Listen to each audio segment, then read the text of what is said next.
Today, we have lost the context for harmony and balance. How have we become so confused about things that are so fundamental and seemingly obvious?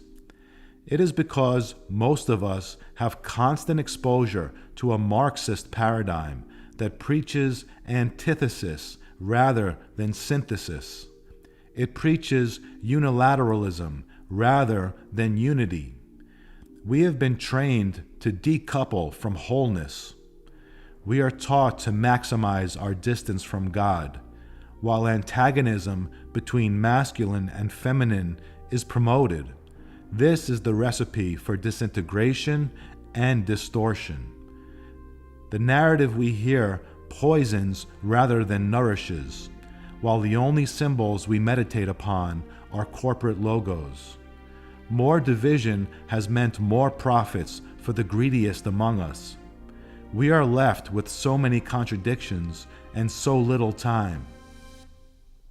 Context is everything.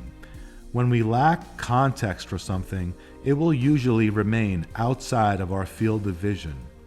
One famous example is The Invisible Gorilla by Daniel Simons. His experiment demonstrated that if we focus on counting the number of times a group passes a ball around, we can miss seeing the gorilla that walks in between them. If we are missing context or our attention is distracted, the conspicuous can easily go unnoticed. Our modern disinformation age has left us struggling to stay afloat in murky waters. We cannot orient ourselves because we cannot even see the markers.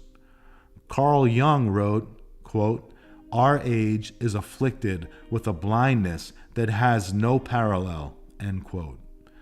The result has been a dramatic increase in schizophrenic episodes, bipolar tendencies, doublethink, cognitive dissonance, self-defeatism, and manufactured antagonism. Instead of harmony and equilibrium, we experience an inner clash due to philosophical sickness. We swing like a pendulum. A deficiency of spirit results in melancholy, panic, and fear. An excess of body creates our whims, manias, and passions. We are wounded while being deprived of the one medicine that can heal. How can we recover and recuperate? Before we can do any actual good for ourselves or anyone else, we must straighten out the distortion that is within. This straightening process requires certain tools. Like wiser ages in the past, we need to reacquaint ourselves with an archetype of wholeness, which bring together the two fundamental life forces into a state of harmony rather than discord. These two elemental strains of existence were best crystallized in the modern era by the Grail sagas of the Middle Ages. The sword and cup, though hidden, are the true spiritual icons of Western civilization. Each has a distinct archetypal quality that can be expressed in many ways. The cup is the giver of life. It contains and nourishes. The sword is the protector of life. It separates and conquers. The cup fills, empties, and refills, like the moon. The sword shines and flies through the air, like the sun.